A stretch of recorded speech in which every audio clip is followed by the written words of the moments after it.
Assalamualaikum warahmatullahi wabarakatuh. Kita masih bicara mengenai transmisi manual.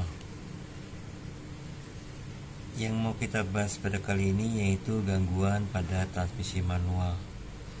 Untuk mengetahui adanya gangguan pada transmisi manual, kendaraan harus dijalankan atau sering disebut dengan tes jalan. Berikut adalah langkah-langkah untuk mendiagnosis gangguan pada transmisi manual. 1. Memeriksa mekanisme pengoperasian transmisi manual. Kita bicara kebebasan gerak tuas pemindah yang berlebihan disebabkan oleh keausan baut-baut penyambung, kerusakan basing sambungan, atau penyetelannya. Secara visual, pengamatan langsung permasalahan tersebut dapat dilakukan. Yang kedua, memeriksa pelumasan transmisi. Pelumasan pada transmisi sangat penting, mengingat transmisi terdiri dari banyak komponen yang saling bersentuhan satu dengan yang lainnya. Pelumasan diperlukan untuk menghindari terjadinya keausan sebagai akibat kontak langsung antar logam. Komponen transmisi pada umumnya menggunakan minyak pelumas dengan viskositas SAE 80. Demikian, dalam penggunaan minyak pelumas untuk transmisi perlu melihat manual masing-masing produk kendaraan. Faktor lain yang menyebabkan kebocoran adalah pengisian minyak pelumas yang berlebihan, baut pengisi dan pembuangan minyak pelumas yang longgar, gearbox yang retak, dan lain-lain. Yang ketiga, pemeriksaan terhadap gejala-gejala kerusakan. Pemeriksaan ini terkait dengan kinerja transmisi, yaitu apakah transmisi dapat melakukan fungsinya dengan baik. Gejala-gejala umum yang menandakan terjadinya gangguan pada transmisi manual sebagai berikut, seperti suara berisik yang tidak normal. Pada saat kita memindahkan gigi, kadang ada suara berisik, dan apabila didiamkan, suara menjadi lebih sering terdengar. Yang berikutnya, gigi sulit masuk. Kadang kita kesulitan dalam memindahkan gigi. Gigi terasa keras dan seolah-olah tidak dapat masuk ke slot yang tersedia.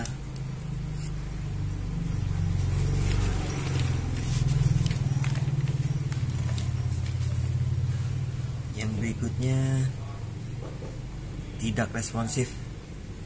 Sistem transmisi dirancang agar kita mendapatkan gerakan seefisien mungkin terhadap kerja mesin.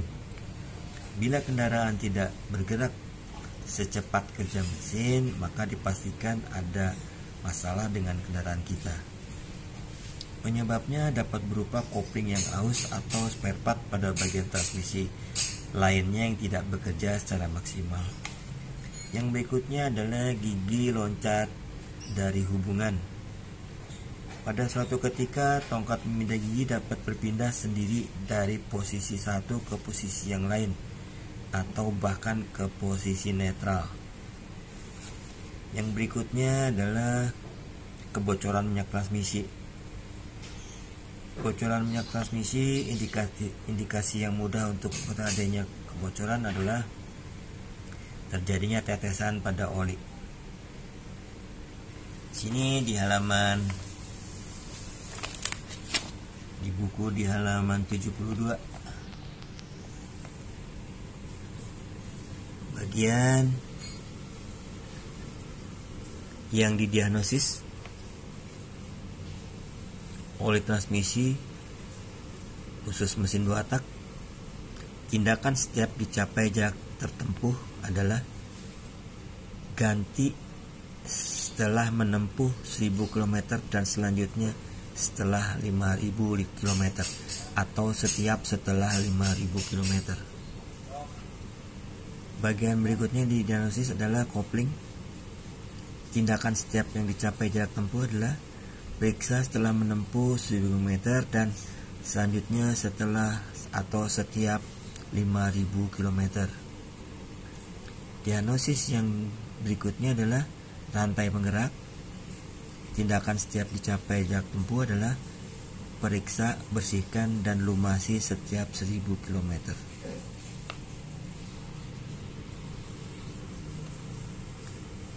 Dengan mendiagnosis gangguan yang terjadi pada transmisi manual dapat disimpulkan sebagai berikut. A. Mesin hidup tetapi kendaraan tidak dapat jalan. B. Saat kerja pemindah gigi terlalu cepat. C. Saat kerja pemindah gigi terlalu lambat. D. Gigi loncat dari hubungan. E. Gigi sulit masuk. F. Suara berisik yang tidak normal.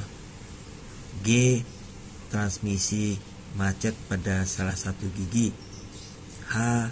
Transmisi gaduh pada saat netral. I.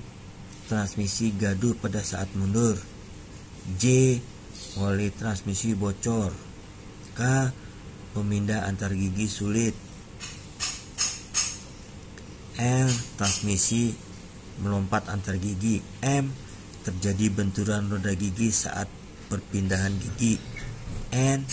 Transmisi gaduh pada roda gigi. Dan terakhir adalah O. Tidak ada tenaga yang melewati transmisi. Artinya tidak ada tenaga putar dari mesin ke roda. Yang berikutnya adalah memperbaiki gangguan sistem transmisi manual. Pada bab sebelumnya telah dijelaskan mengenai gangguan-gangguan yang mungkin terjadi pada transmisi manual. Pada bab ini akan dibahas mengenai cara pemeriksaan dan perbaikannya. Dari gejala-gejala yang telah ada dapat dianalisa faktor penyebab dan proses perawatan atau perbaikannya. Hasil analisa berdasarkan gejala kerusakan dapat dijelaskan sebagai berikut. Transmisi macet pada salah satu gigi. Di sini ada penyebab, kalian bisa lihat penyebabnya adalah poros persneling, penyambung bengkok, penakan persneling macet, jumlah pelumas kurang, sinkomes macet, kopling tidak terbebas, penyerempak macet. Kemudian perawatannya mungkin periksa minyak pelumas atau ganti. Dan perbaikannya mungkin perbaiki isi pelumas hingga level yang sesuai, bongkar dan ganti, perbaiki kabel kopling, ganti penyerempak. Yang berikutnya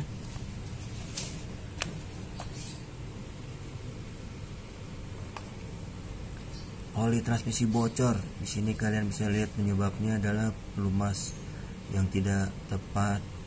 Level pelumas terlalu tinggi sehingga akan terbentuk busa, gasket bocor, steel oil rusak, baut pengisi longgar, rumah ekstensi rusak,